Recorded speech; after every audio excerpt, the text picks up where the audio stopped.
les faits présentés dans cette section soulèvent des questions très intéressantes qui n'ont pas été abordées par Charles Hayam dans son ouvrage intitulé Trading with the Enemy. Tout commence autour du 26 mars 1926, lorsque le Dr Robert Goddard, 1882 à 1945, professeur de physique à l'université Clark dans le Massachusetts, lance la première fusée à combustible liquide, à Auburn. En Allemagne, Willy Ley avait lu cette année-là le livre d'Hermann Oberth sur les voyages dans l'espace, puis avait écrit son propre livre, Trip into Space. Il communique avec Oberth, puis crée le Verein für Raumschifffahrt, Union pour le voyage dans l'espace. En 1927, Ley a présenté Wernher von Braun à l'Union et a été le premier tuteur de von Braun dans la recherche sur les fusées. En 1927, le Graf Zeppelin LZ-127 est mis en service. Il s'agit d'un dirigeable de 236 mètres de long. De 1928 à 1933, Ley est vice-président de l'Union. Goddard avait tiré la première fusée instrumentée en Amérique, en 1930. Cette année-là, von Braun aide Oberth dans ses premières recherches sur les fusées à combustible liquide. À l'automne 1930, von Braun rejoint l'Union, qui établit un champ de lancement dans un terrain d'essai abandonné à Plattensee, près de Berlin, coût égal $0,25/an. Des expériences sont menées avec des fusées de 6 kg de poussée. En 1931, Ley fournit les idées de base pour une fusée à combustible liquide qui est tirée à une altitude de 1,5 km. En 1932, von Braun obtient son diplôme BS, après avoir étudié à l'Institut technique de Berlin et à Zurich, en Suisse. Il réalise 85 essais de fusées cette année-là, avec des fusées qui atteignent une altitude de 1,5 km en vol libre. À l'automne 1932, l'ensemble du programme de fusées est transféré à l'artillerie de la Wehrmacht, et von Braun, âgé de 20 ans, est nommé à la tête d'une station d'expérimentation à Kummersdorf. En 1933, des gyrostabilisateurs montés sur le nez sont testés. Hitler arrive au pouvoir cette année-là, et la Gestapo saisit tous les documents de l'Union et du centre de recherche. En juin 1934, von Braun obtient son doctorat en physique à l'université de Berlin. Cette année-là, un gyrostabilisateur monté au centre a été testé, effectuant un vol de 2000 mètres. En 1935, près de Mescalero, au Nouveau-Mexique, Eden Valley, les vols de Goddard dépassent les 1130 km/h et les altitudes de 2300 mètres, avec le soutien financier de la Smithsonian Institution et de la Fondation Daniel et Florence Guggenheim. Cela attire l'attention de Ley et de von Braun. Le 21 février 1935, sur invitation de Goddard et de l'American Rocket Society, Smithsonian, Ley arrive à New York, puis se rend au Nouveau-Mexique pour travailler avec Goddard.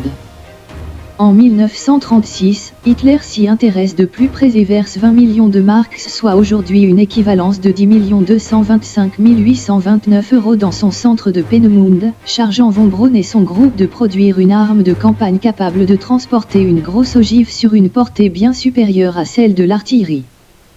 Par l'intermédiaire de Goddard, Ley a obtenu une invitation pour von Braun de la part de l'American Rocket Society, pour sa visite au Nouveau-Mexique, où en 1936 à 1937, il a collaboré avec Goddard à Mescalero et au champ de tir d'Eden Valley, tout en dirigeant un projet secret Illuminati de soucoupe volante P2 à Los Alamos. Pendant cette même période, il était encore le directeur de projet d'Hitler à Peenemünde, par contumace. Ley a dû travailler sur le projet P2 également, en raison de sa grande connaissance de la science électrique, mais il a pris des papiers de citoyenneté américaine en 1937, l'année où von Braun a été nommé Obersturmbannenführer dans les SS. En 1938, von Braun retourne à Peenemünde avec le P2, et une connaissance accrue des fusées à combustible liquide plus performantes acquises auprès de Goddard, grâce à la Smithsonian et au Guggenheim, et commence à développer le V2, Vergeltungswaffe numéro 2 arme de vengeance No 2, avec une portée d'environ 1500 km. Les nazis ont perdu un grand scientifique lorsque Ley a décidé de rester en Amérique. Le 6 mai 1940, deux grands hangars à dirigeables à Frankfurt furent cérémonieusement détruits. Ils avaient abrité les Graf Zeppelin LZ-127 et LZ-128. Le super Zeppelin LZ-131, 305 mètres de long, aurait également été abandonné. Un navire, supposé être un super porte-avions, également nommé Graf Zeppelin, et mesurant également 305 mètres de long, aurait également été abandonné en 1940, et l'intérêt d'Hitler pour les fusées s'est émoussé, puisque le projet allemand de soucoupe volante, KTP-2, était alors en cours. Le programme de fusée a apparemment dû être repris, afin de gagner du temps pour le programme KTP-2. Entre-temps, en Amérique, Leigh est devenu membre du département scientifique du journal PM en mai 1941. À Noël 1941, il a épousé la ballerine russe Olga Feldman. Leigh avait échappé au nazisme en Amérique. En 1941 à 1942, le V2 est devenu 20 fois plus grand, avec une portée d'environ 190 miles et une charge utile de près d'une tonne. Avant la fin de la guerre, les fusées de von Braun pouvaient avoir une charge utile de 20 tonnes et une portée de 4800 km, pouvant atteindre New York et d'autres villes américaines. Von Braun a tiré plus de 3600 V2 sur l'Angleterre et Anvers. À partir de 1944, jusqu'en 1948, Leigh est nommé directeur de l'ingénierie à la Burke Aircraft Corporation, Atlanta, JA, qui fera plus tard partie du Washington Institute of Technology, College Park, Maryland, juste à côté de Washington, D.C., à côté du Goddard Space Flight Center. Grâce à sa connaissance du P2 et des micro-ondes, Leigh a formé la matrice du premier projet de soucoupe volante lié au gouvernement américain, au sein de cette société, suivi de sa relocalisation dans les environs de Washington, D.C., ce qui indique une très haute priorité de sécurité. En mars 1945, avec les troupes russes à moins de 160 km de Peenemünde, von Braun et environ 400 collègues de haut niveau sont partis pour la redoute bavaroise, nommé Serail, en occupant un hôtel de villégiature. Ils ont été retrouvés par l'opération Paperclip, et von Braun a immédiatement signé un contrat avec l'armée américaine. En septembre 1945, von Braun et 116 de ses collègues spécialistes des fusées sont envoyés par avion à Ft. Bliss, où von Braun est nommé directeur technique de l'U.S. Army Ordnance Guided Missile Center. En mai 1946, les essais de V2 ont repris à White Sands Proving Grounds. Dans la nécrologie du Dr Ernst Astenhoff, expert allemand en matière de missiles, paru dans Alamogordo, vers 1991, on peut lire que, pendant la guerre, il était responsable de la dynamique de vol, du guidage, du contrôle et de la télémétrie des V2 allemands, et qu'il a participé au premier lancement d'un missile depuis un sous-marin dans le cadre du projet La France, en préparation des missiles transportés par les électro-U-boats avancés dans l'impasse de 1945.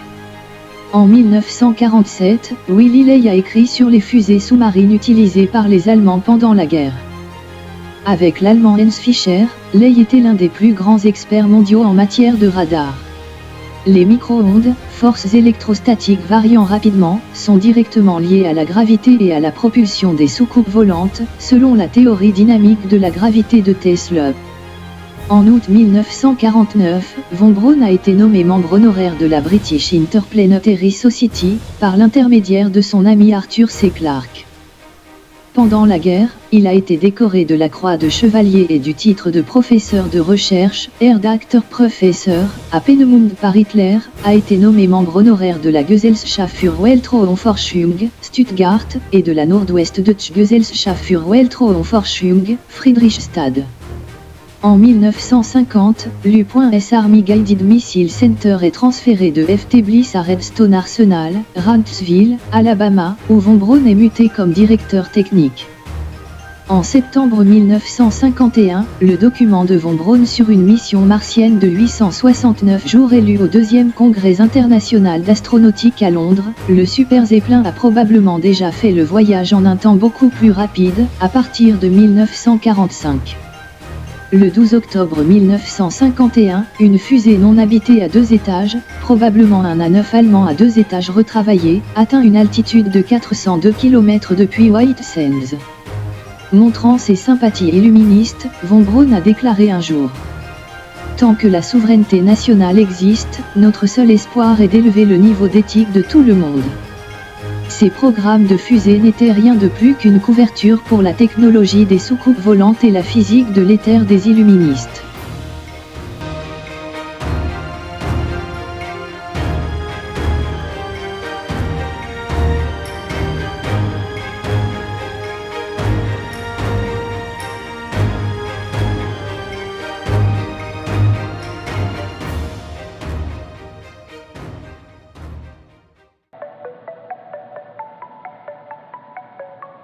Darkness.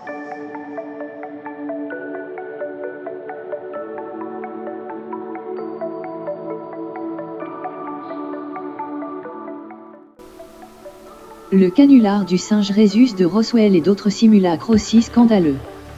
À la fin des années 40, alors que les effets spéciaux de l'ère spatiale naissante à Hollywood étaient amusants et humoristiques selon les normes d'aujourd'hui. Les effets spéciaux du personnel de la base aérienne Raleigh à Alamogordo, du champ de tir de White Sands et de la base aérienne Walker à Roswell étaient encore plus amusants. Ils ont exécuté le stupide canular de 1947 qui est parfois appelé l'incident MJ12 ou l'incident de Roswell. Qu'on appelle le canular du singe Rhesus de Roswell.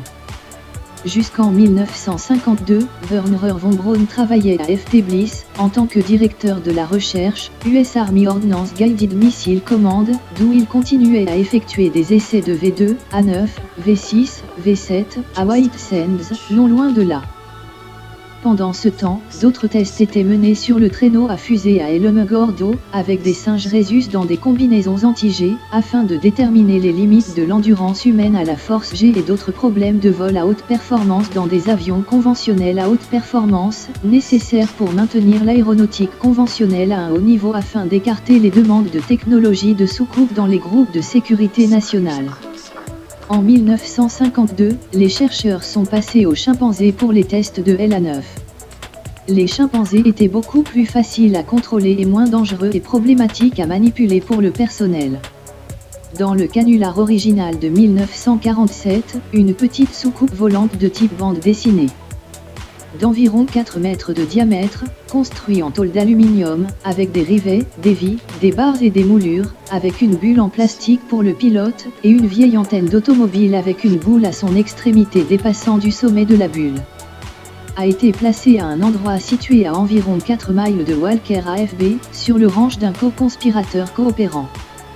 4 singes Rhesus, qui avaient été rasés, teints en vert, et équipés de petites combinaisons spatiales ringardes, avec de petits casques spatiaux, ont été éparpillés près de la fosse soucoupe. Des fuites d'informations ont été organisées par l'officier de renseignement ED. Évaluation et diffusion. Alors que la soucoupe volante extraterrestre écrasée et les 4 extraterrestres étaient trouvés par les autorités militaires. Tout comme dans une pièce de théâtre de 3e année, sauf que ce scénario était pire. Imaginez Peter Pan joué par une bande de GI. Le personnel des services secrets d'Alamogordo a même acheté le pigment vert. Un pigment à thème pyrosec dans une entreprise familiale, et leur montrer comment l'appliquer en le frottant à sec. L'entreprise était la meilleure entreprise de fournitures artistiques, de décoration et de peinture de la région, et Alamogordo n'en avait pas. Selon les critères actuels, le simulacre de soucoupe volante n'était qu'une tentative grossièrement amateur de faire passer un canular ringard auprès du public. Des fuites vers les médias, y compris quelques photos ridicules de la soucoupe, qui auraient été interdites si les événements étaient vrais, et les singes morts dans les combinaisons spatiales ringardes, les combinaisons G de la taille d'un singe utilisées dans les expériences d'accélération, ont été publiés dans les journaux, et ont finalement trouvé leur chemin vers les magazines, malgré les tentatives immédiates des officiels du Pentagone, effrayés et en colère, de récupérer toutes les preuves. Tout ce scénario confus et ces publications retirées ont créé encore plus de bizarreries. L'un des PIO, Public Information Officer, de l'Army Air Corps Intelligence, WALTEO, a envoyé les premiers communiqués de presse aux journaux de la région, annonçant la récupération d'une soucoupe volante extraterrestre, y compris des photos noires et blancs de 8x10, montrant la soucoupe capturée et les extraterrestres. Qui dirige aujourd'hui un musée de la soucoupe volante à Roswell, au Nouveau-Mexique, n'a fait aucune référence à ces photos dans aucune de ses déclarations récentes. C'est parce qu'il était alors, et est toujours, un employé de la communauté du renseignement. Heureusement pour le Pentagone, les photos n'ont été envoyées qu'à des journaux typographiques régionaux de petites villes, dont peu possédaient les moyens de reproduire les photos en 1947, sans avoir d'abord fait produire des photogravures en demi-teinte dans les grandes villes. Le Pentagone disposait ainsi de plus de temps pour récupérer la plupart des photos avant leur publication, ou pour arrêter les journaux avant leur distribution. En préparant le canular, le personnel régional des services de renseignement militaire avait créé un site d'écrasement à l'aide d'un bulldozer, sur la propriété d'un éleveur, en creusant une énorme entaille dans le sol. La personne qui maniait le bulldozer a eu la main un peu lourde. La soucoupe, en revanche, était manifestement un canular stupide, car il était impossible que ce petit engin fragile, sans aucune bosse ni trou, ait pu creuser un trou aussi béant dans le sol dur et rocheux. Le sol du désert brûlé par le soleil. Les photos de la fausse soucoupe de 4 mètres de diamètre étaient connues de beaucoup de gens. Puisque les photos initiales, déjà préparées avant le crash, ont été publiées immédiatement après le prétendu crash, le personnel n'a pas eu le temps de fabriquer la fausse soucoupe par la suite, de sorte que les photos initiales de l'Army Air Corps, de la fausse soucoupe originale, sans un grain de poussière ni une bosse, représentaient la preuve physique du canular qui l'ont perpétré. Une autre preuve que les photos ont été prises avant l'exécution du canular est le fait que la petite soucoupe de pacotille a été photographiée dans un hangar, à Walker ou à Ralomen, tandis que les extraterrestres, c'est-à-dire des singes Rhesus, entièrement vêtus de leur combinaison G, ont été photographiés dans un laboratoire de l'armée de l'air, et non à l'hôpital, très probablement à Ralomen. AFB à Alamogordo. C'était avant leur transfert sur le site du canular, puis à l'infirmerie de Roswell. Après le canular, les combinaisons G ont été retirées à des fins médicales, à l'exception de quelques singes, qui dégageaient une horrible puanteur, parce qu'ils avaient évacué leurs intestins dans les combinaisons G, après leur mort quelques jours auparavant, et que le soleil chaud du désert avait accéléré la fermentation des excréments et des cadavres de singes, après leur retrait de la morgue de Ralomen. Des années plus tard, une photo d'une soucoupe à réaction de 19 mètres de diamètre, prétendument opérationnelle, conçue par Schriever dans l'Allemagne de la Seconde Guerre mondiale, a été diffusée, mais ce scénario a été retiré, car il confirmait l'existence d'un programme allemand de soucoupe, bien qu'il s'agisse d'une branche de désinformation destinée à cacher le véritable projet à propulsion électrique de Peenemünde. Les premières preuves qui ont atteint certains membres du public avaient déjà révélé le canular initial à des témoins intelligents mais quelque peu confus. Cette dernière photo, qui a fait l'objet d'une fuite, montre la soucoupe nazie conçue par Schriever, fabriquée en Tchécoslovaquie pendant la guerre, qui fait partie du matériel de soucoupe rassemblé par le général Patton et transporté au Nouveau-Mexique avec le reste des projets de soucoupe allemands, vers septembre 1945, dans le cadre de l'opération Paperclip.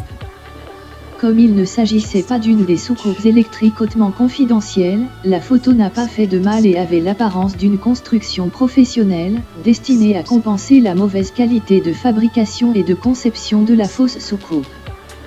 Il s'agissait cependant d'un canular retiré, car il tendait à reconnaître un crash qui entrait en conflit avec le canular du ballon météo concocté ultérieurement par le Pentagone pour dissimuler le premier canular raté.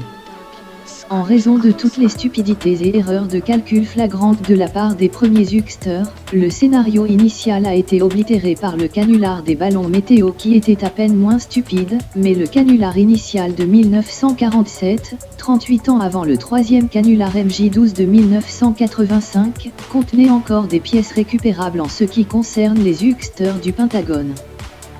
L'équipe du Pentagone s'était donné beaucoup de mal pour effacer et omettre les photos muettes de la soucoupe originale et des singes, ce qui sentait clairement la dissimulation du canular par le Pentagone, tandis que le public, dont la plupart n'a jamais vu les photos, n'a pas compris que ce qui était dissimulé n'était pas un crash extraterrestre, mais un canular sauvage non autorisé, qui n'avait pas reçu l'aval du Pentagone, créé par d'anciens membres des services de renseignement militaire nazi, et qui a été bâclé par manque d'expertise en matière d'effets spéciaux. Les parties récupérables du premier canular, qui ont fourni le précédent d'un incident mystifié de soucoupe extraterrestre, ainsi que la couverture gouvernementale, ont été renommées dans un troisième canular MJ-12, avec un ensemble de faux ordres présidentiels. Nouvellement créé et planté, obtenu grâce à la loi sur la liberté de l'information. Malgré cela, ce scénario a été qualifié de canular par le gouvernement lui-même, puisqu'il était également en contradiction avec le second canular des ballons météorologiques, qui est maintenant devenu la référence en matière de sécurité. Position officielle, car les fonctionnaires du gouvernement n'ont absolument pas le droit de reconnaître l'existence des soucoupes volantes, qu'il s'agisse de fausses soucoupes extraterrestres ou de vraies soucoupes artificielles. Pour que le gouvernement puisse revenir sur le deuxième canular, il leur a fallu admettre que le troisième, le canular MJ12, était un canular. Il leur a fallu un certain temps pour se rendre compte que le deuxième canular était meilleur, car il leur permettait de simplement nier les questions sur les extraterrestres qui n'existaient pas en réalité. Il était également nécessaire de s'assurer, par le biais de leur contrôle des groupes d'OVNI, que seules les bonnes, c'est-à-dire les mauvaises, questions étaient posées dans la pétition connue aujourd'hui sous le nom de Déclaration de Roswell. Il semblerait qu'avec les 38 ans qui se sont écoulés entre le premier et le second canular, ils auraient pu faire un meilleur travail, mais, hélas, les bousilleurs du gouvernement se sont encore plantés.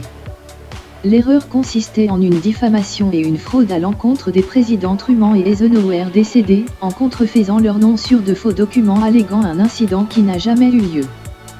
Une telle fraude et une telle diffamation n'auraient pas dû être traitées avec autant de légèreté par les autorités chargées de l'application de la loi à l'égard des fonctionnaires arrogants du Pentagone, qui ont clairement outrepassé leur autorité en falsifiant a posteriori des mesures prises par d'anciens commandants en chef, décédés. À l'époque de la première édition de 1993, les photos originales étaient devenues totalement indisponibles. Puis fin 1993, aucun civil impliqué dans l'OVNI ne connaissait ou ne disait quoi que ce soit sur ces vieilles photos. Ces photos stupides ont rendu furieux les responsables du Pentagone, en révélant l'identité des extraterrestres comme étant des singes Rhésus rasés, dans un canular qui était une tentative amateur de convaincre le public que les soucoupes volantes allemandes vues par tant de gens dans la région étaient extraterrestres. Le Pentagone n'aurait jamais approuvé le canular à l'avance, et le canular original, tel qu'il a été perpétré, n'aurait jamais tenu la route, car il était trop amateur et drôle. Ce que les photos montraient, en tant que prétendus extraterrestres, c'étaient des singes Rhésus rasés, portant des combinaisons anti-G de la taille d'un singe, cousus à la machine, avec les lignes de pression et les lacérations, équipés de tubes à oxygène, de casques et d'autres équipements, identiques à ceux des pilotes d'essai de la fusée X-15, pour lesquels les tests sur les singes avaient été effectués, afin d'accumuler des données à partir des tests de traîneaux à fusée à Alamogordo, sur les paramètres extérieurs des forces G que les humains pouvaient supporter. Les casques dissimulaient la petite taille de la partie supérieure du crâne des singes, exagérée par la suite dans le modèle extraterrestre standard officiel. Compte tenu du canular initial, les documents MJ12 étaient apparemment destinés à nous convaincre rétroactivement que des extraterrestres venus de millions d'années-lumière et dotés d'une intelligence supérieure étaient venus à Roswell. Il était envisagé que le public puisse encore en être convaincu, à condition que le scénario soit présenté sans les photos, qui, selon le mauvais jugement du personnel du renseignement militaire de 1947, étaient considérées comme convaincantes. Le kitsch de la soucoupe de troisième ordre, les singes Rhésus en combinaison G et la petite soucoupe de pacotille d'une facture si médiocre qu'un autre des Californiens en aurait eu honte, devait être dissimulés. Les ordres présidentiels récemment fabriqués par MJ12 avaient pour but de ressusciter les aliens originaux, moins les photos débiles, malgré le fait évident que des êtres d'une intelligence suffisamment élevée n'auraient jamais contacté les habitants de Roswell ou d'Alamogordo, ou même de la zone 51, à moins qu'ils n'y aient eu une occasion raisonnablement prévisible de contacter le leader politique le plus puissant du monde, et même un idiot ne ferait pas cette erreur. Les sites ne ressemblaient même pas vaguement à Washington, D.C. ou à New York City. Des auteurs employés par le gouvernement ont tenté de fabriquer plusieurs réunions secrètes entre divers présidents des États-Unis, comme base de scénarios de canulars, alors qu'un examen des calendriers présidentiels et des journaux aux dates présumées montre que les présidents en question étaient impliqués dans d'autres activités qui excluaient l'authenticité des documents. Il y a maintenant le canular original du singe Rhésus, le canular de la dissimulation du ballon météorologique et le canular du MJ12, tout joué par la symphonie de l'OVNI de l'O.SI et des négationnistes du gouvernement, qui peuvent gagner du temps indéfiniment, tant que le faux débat se prolonge. Piètres accessoires, piètre décor, piètre maquillage, piètre jeu d'acteur, piètre scénario et piètre production. Pire que Radar Men from the Moon. Le canular a été monté par le personnel des services de renseignement de Ralomen, un ex-nazi, plutôt que par le personnel de Walker ou de White Sands, parce que les singes ont été utilisés là-bas, les soucoupes ont été utilisées là-bas, et parce que Walker, en tant que base de bouc émissaire pour le canular, créerait une distraction pour les vrais auteurs. Walker était une base d'entraînement de base, avec quelques vieux bombardiers d'une ancienne escadre de bombes atomiques, qui, à un moment donné, comprenaient peut-être l'Enola Gay, si mes souvenirs sont exacts, mis en sommeil après la guerre, jusqu'à ce que la base soit fermée à la fin des années 50 ou au début des années 60. Ralomen, une base d'essai en vol avancé qui défendait également l'ensemble de la zone top secrète avec un groupe de chasseurs-intercepteurs, a effectué des tests hautement confidentiels en conjonction avec White Sands Missile Range, et en ce qui concerne les missions lunaires habitées, fusées, prévues par Wernher von Braun, qui étaient probablement des simulacres pour couvrir une mission antérieure dans le Graf Zeppelin électro-propulsif. Les données produites à Alamogordo ont été utilisées dans la conception des futurs avions-fusées, des chasseurs et bombardiers à réaction, des soucoupes volantes, finalement, des avions furtifs, des supercheries très coûteuses pour couvrir le phénomène des soucoupes. Une autre raison pour laquelle le canular du MJ-12 était lié au vieux canular du singe Rhesus, était d'utiliser l'image bizarre de 1947 des singes rasés, qui était devenu le modèle standard officiel d'extraterrestres approuvé par les comités secrets, pour être utile pour antidater les plans plus récents de fraude étendue.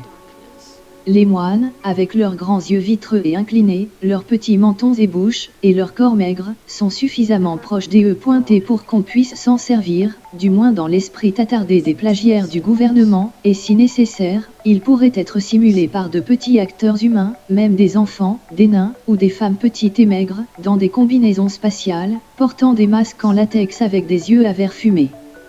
Les lentilles sombres dissimulent les yeux humains et créent un effet étrange.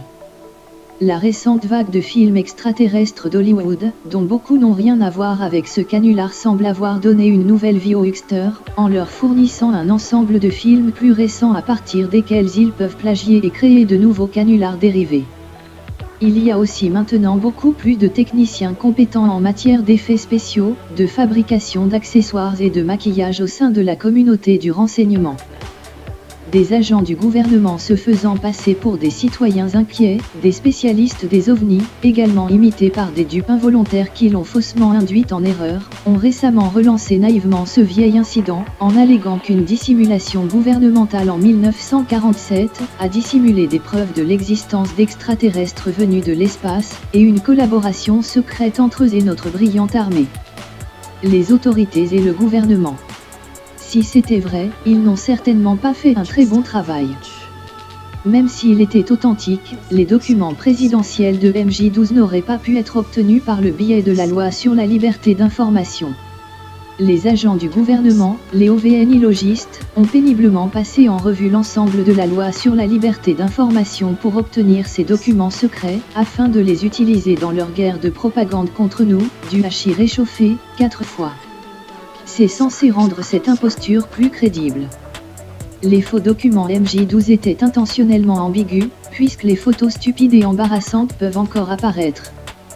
Ils ont protégé leur flanc par des déclarations ambivalentes, destinées à planter plus de graines de doute, à étirer la crédulité et à ouvrir les esprits des crédules, à creuser des trous dans leur crédibilité suffisamment grande pour y fourrer les versions officielles les plus récemment approuvées des gros mensonges.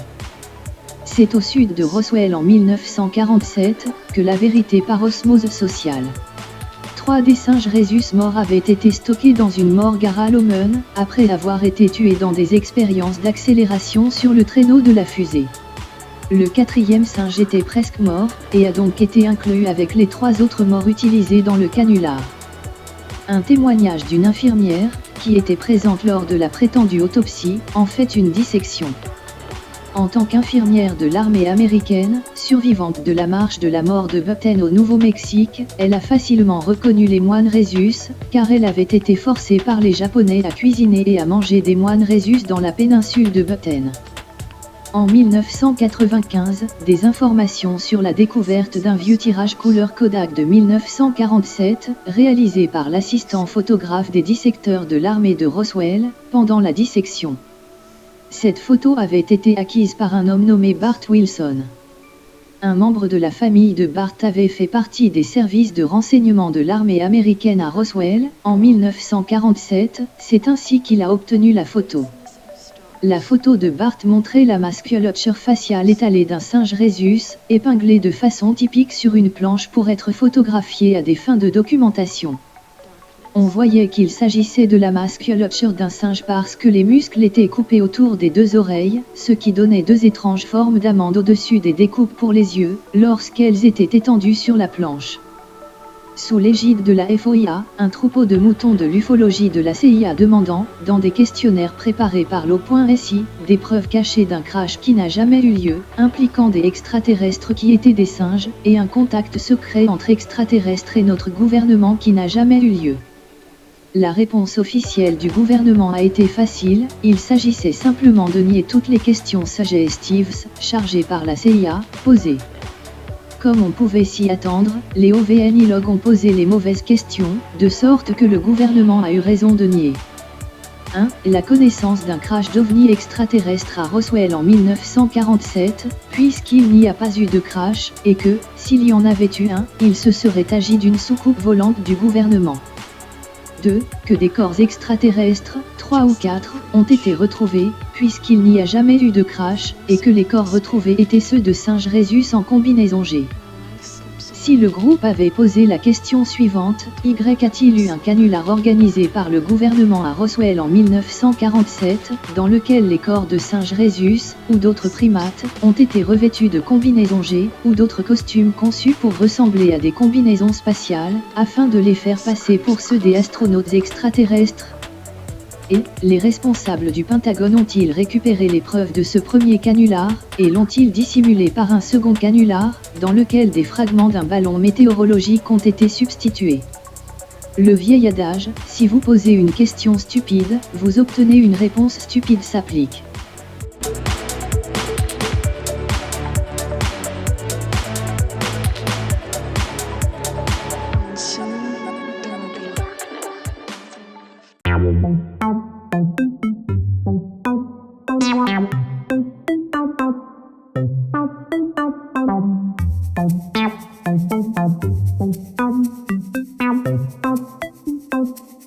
Le même Arthur C. Clarke, qui a été invité à Kesley, par l'armée de l'air en 1956 a été consultant sur de nombreux films impliqués dans ce canular massif, tels que 2001, l'Odyssée de l'espace, et d'autres.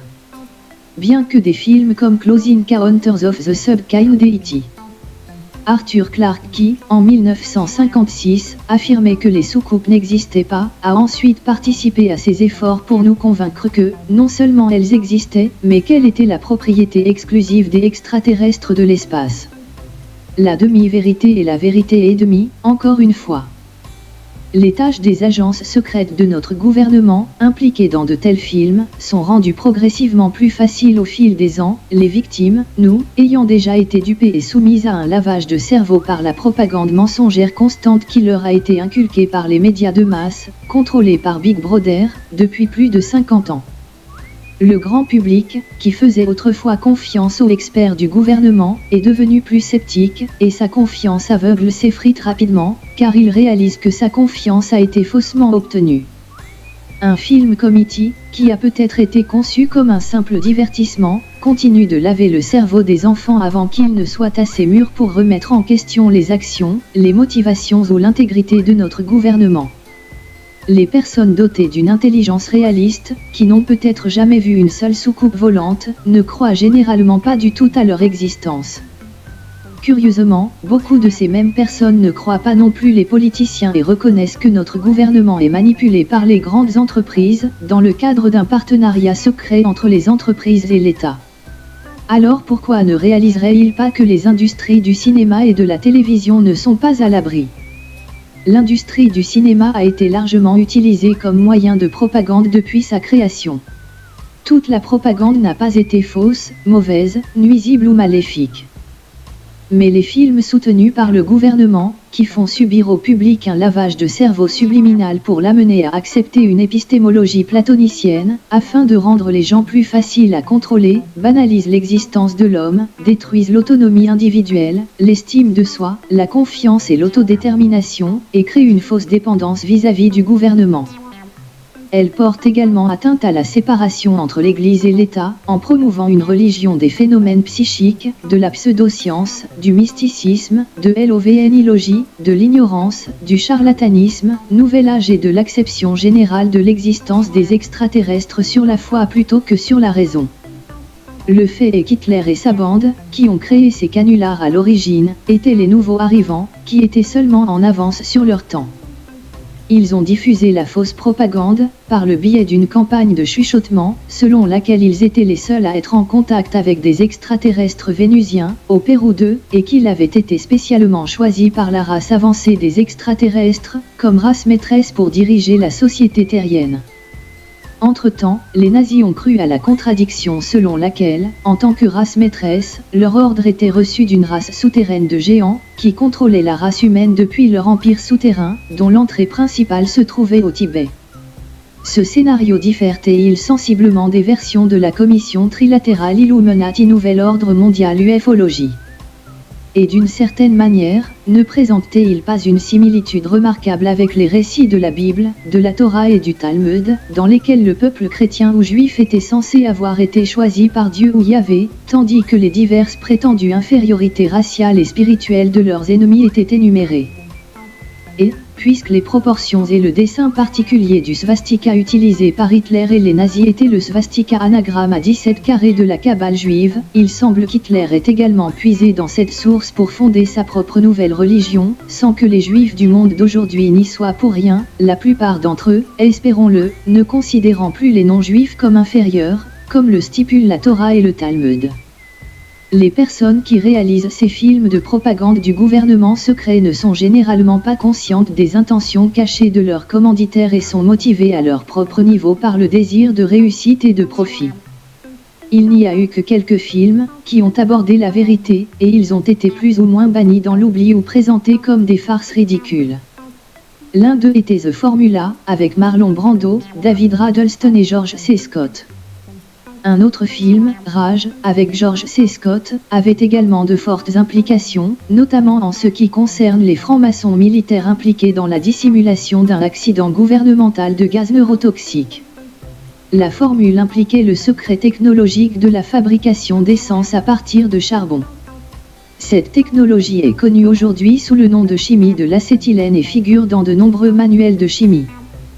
Le secret a été découvert dans les années 30 par un Américain, ancien directeur du Colorado Bureau of Mines, qui a demandé un brevet pour ce qu'on appelait alors le Paris Retort, une raffinerie et un procédé permettant de craquer une fraction d'essence à partir d'acétylène. L'acétylène, ou carbure de calcium, était à l'origine produit en brûlant du charbon en présence de calcaire broyé.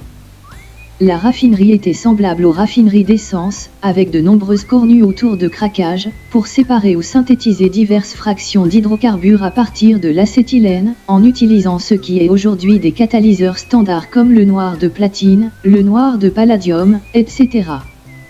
Le FBI a pris le contrôle de l'usine et a interdit à Paris d'y entrer, de l'utiliser ou de la vendre. La technologie est ensuite entrée en possession exclusive des nazis, par l'intermédiaire des intérêts des Rockefeller, qui l'ont utilisée pendant la Seconde Guerre mondiale. Le scénario Formula l'a reprise à partir de là, mentionnant son transfert à la Gulf Oil Company, une société Rockefeller, en même temps que la soucoupe volante, lors de l'accord d'amnistie avec les Allemands à la fin de la guerre. Un couple impliqué dans la perpétration de canulars extraterrestres par l'intermédiaire du groupe de façade OSIRIS créé par Ellamy et Jacques Vallée, pour qu'ils volent des photos de la fausse soucoupe extraterrestre et des singes Rhésus en combinaison G. Elle a également été utilisée par des agents de la CIA pour faire de la publicité pour la soucoupe volante. L'instabilité mentale de la fille, qui a été incarcérée dans des sanatoriums à plusieurs reprises, a été exploitée par ces hucksters. Elle était tellement avide de contact avec des galeries pour ses œuvres d'art, qu'elle était prête à faire presque n'importe quoi pour Ellamy, un pseudo-marchand d'art de la CIA, de mauvais goût. Le gouvernement a été largement impliqué, utilisation de la base aérienne de Big Spring, Texas, coopération de la NASA, etc. L'intrigue portait sur l'explosion d'un satellite fictif, causé par une collision avec un OVNI, qui planait près d'une navette spatiale en orbite de la NASA. L'un des nombreux astronautes témoins a été tué par l'explosion, héros aux yeux de tous, tuant également le pilote extraterrestre de la soucoupe, après quoi la soucoupe a effectué un atterrissage automatique contrôlé dans le comté de Bannon, en Arizona. Pourquoi toujours le désert? Deux des astronautes ont cherché à dénoncer une conspiration de dissimulation gouvernementale, et ont été pourchassés par des agents du gouvernement, qui ont tué l'un d'entre eux. Malgré la fausse sympathie créée pour ceux qui ont cherché à exposer la dissimulation par le gouvernement des contacts avec les extraterrestres, le film a profité de chaque occasion pour mettre en avant la NASA et le programme spatial, tout en créant une appréhension par des menaces de mort implicites contre les témoins potentiels qui tentent de dire la vraie vérité. Une réplique typique, Vaughan, donc ce que vous dites, général, c'est que nous avons une soucoupe volante en notre possession, comme pour dire que nous n'en avions pas. Le hangar 18 était censé être un hangar secret de la NASA, dans un rayon de 80 km de Midland, Texas. Vraisemblablement Big Spring. L'intrigue comprenait la théorie selon laquelle d'anciennes marques sur Terre, comme celle des plaines de Nazca au Pérou, ou des écritures totonaques, basées sur des comparaisons linguistiques bidons, étaient les mêmes que celles trouvées à l'intérieur de l'OVNI fictif. L'incident du hangar 18 n'était qu'un autre canular conçu par le gouvernement, comme les canulars du MJ-12 et de Roswell, mais avec un meilleur travail technique et conceptuel. En 1994, Schmitt et Rendell ont faiblement tenté d'aborder la théorie du Rhésus, sans dire qu'ils l'avaient soulevée, dans leur dernier livre, La vérité sur le crash d'un OVNI à Roswell, dont le titre seul montrait leur affiliation à l'OSI, puisqu'ils ont toujours su qu'il n'y avait pas de crash d'OVNI à Roswell, mais un faux crash. L'éleveur Mac Brazel a été dépeint comme un patriote réticent au cours d'un interrogatoire intimidant de 3 jours, tout en admettant qu'il avait accepté un pot de vin de $3 000 pour soutenir la campagne de l'OSI. Le deuxième canular du gouvernement, celui des ballons météorologiques, après avoir participé au premier canular des singes Rhésus. Ils ont changé son histoire, affirmant que les débris du ballon météorologique étaient là depuis 2 semaines avant qu'il ne le signale. Cela a fait naître le soupçon qu'il avait été payé pour dissimuler un véritable crash extraterrestre et pour tenir compte du temps écoulé entre le premier et le second canular. Un homme qui rentrait de Santa Fe à la tombée de la nuit à Lamy, a vu une très grande soucoupe volante, qui semblait faire au moins 30 mètres de diamètre, planant à moins d'un quart de mille de l'autre côté de l'Apache Canyon à l'est, qui émettait une grande quantité de flammes coronales. Il courut vers son appareil photo, parce que c'était une bonne observation que l'appareil photo aurait pu capturer, mais trop tard. Elle a traversé le lotissement Eldorado vers le nord, et s'est déplacée en ligne droite à travers la périphérie sud de Santa Fe, dans l'extrémité nord-est des montagnes Remez, vers les zones techniques du côté sud-ouest des laboratoires scientifiques de Los Alamos, où les soucoupes volent assez souvent. Il discuta avec des amis à Eldorado, et ils ont dit qu'ils l'avaient vu et signalé au département du shérif du comté de Santa Fe, et on leur a dit que 3 autres témoins l'avaient déjà signalé. Des gens à Kenansito ont également confirmé avoir vu la soucoupe. Les observations de soucoupes ont été si fréquentes et si évidentes dans le passé, au-dessus de la région de Kenansito, que cela aurait pu être inquiétant.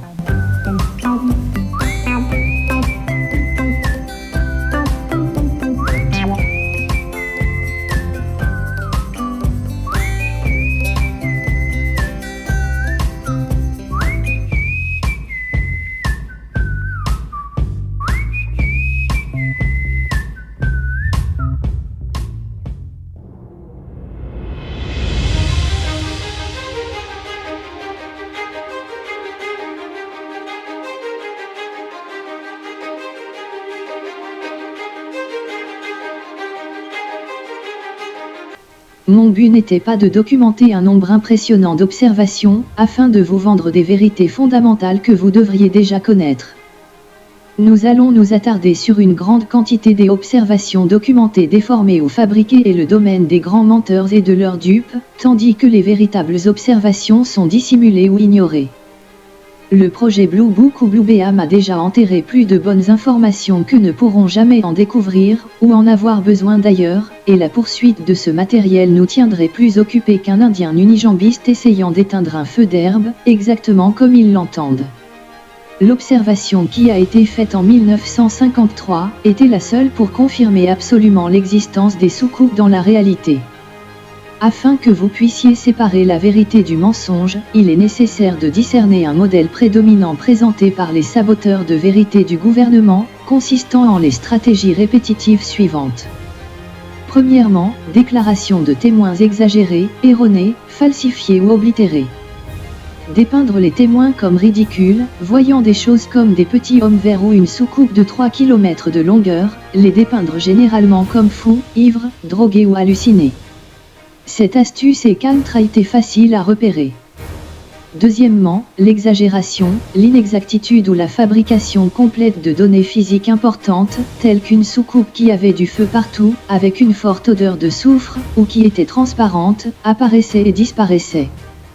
Cela crée une confusion sur le fonctionnement de la soucoupe, et s'inscrit dans le cadre des balivernes sur l'origine extraterrestre, ou des prétendues hallucinations, fantasmes, mensonges ou mirages. Troisièmement, l'utilisation de faux témoins, payés par le gouvernement ou obtenus par procuration, qui se font passer pour de simples citoyens, souvent introduits lorsqu'une observation importante est faite, afin de confondre le public sur ce qui a été vu, en particulier lorsqu'un témoin éloquent parvient à enregistrer une déclaration claire sur ce qu'il ou elle a réellement vu. Cela dresse un témoin contre l'autre, dans une guerre de crédibilité que personne ne gagne et neutralise la vérité. La presse n'a souvent d'autre choix que de répéter les rapports faux et contradictoires en même temps que les vrais rapports, ou de ne rien publier du tout. Quatrièmement, le recours à des experts du gouvernement, à des militaires de haut rang qui savent tout, ou à des témoins dits scientifiques, qui interviennent souvent pour donner le dernier mot sur une observation. Cette méthode s'attaque à la vérité, en tentant d'impressionner le lecteur, avec les hautes qualifications de témoins qui, en fait, n'ont rien vu, au profit de dupes qui sont encore trop ignorants pour réaliser que le gouvernement a perdu sa crédibilité. Il y a longtemps, et que les experts militaires de haut rang s'écartent rarement du système et sont des menteurs, même lorsque, dans le cadre du plan, ils peuvent prétendre le faire. Cinquièmement, les manipulations dans les laboratoires commerciaux de développement de films, qui sont des proies faciles pour les voleurs et les saboteurs de la CIA. Comme il est dit, il y a longtemps. Vous n'obtenez que ce qu'ils veulent que vous obteniez. Le citoyen, qui envoie des films de soucoupe à de tels laboratoires, se retrouvera probablement avec des images vierges, brumeuses, endommagées, trop sombres, trafiquées, substituées ou totalement manquantes. Le film peut être volé dans l'appareil photo, avant même que l'on ait essayé de le retirer pour le développer. Des photos montraient clairement des brûlures sur des bras et des jambes. Des brûlures dues aux radiations, causées par des équipements de soucoupe volante. Elles ont été volées de l'appareil photo par un expert. Ils ont dû utiliser des moyens subreptices pour obtenir des photos de remplacement, et il a fallu contourner les influences négatives de certains membres qui étaient de sa propre famille, et de plus manipulés par la CIA, via l'ordre maçonnique et les agents de renseignement de l'armée américaine. Ces personnes peuvent être prises dans un conflit entre l'obéissance à la demande d'eux, ce qu'elles pensent être, l'ordre maçonnique et le souci de la vie ou du bien-être d'un membre de la famille ou d'un ami proche. Les témoins sont souvent stupéfaits de ce que les médias rapportent comme étant leurs déclarations, mais n'ont aucune chance de corriger ces déformations ou erreurs intentionnelles, et ne comprennent généralement pas les nuances subtiles ou les raisons scientifiques de ces détails déformés. La plupart des témoins sont des petits gars, dont le jour de l'histoire peut être fasciné par cet événement sensationnel et électrique. Si cet événement est présenté comme fantastique dès le départ, qui va croire leur tentative de correction des distorsions et ceux qui l'ont vu?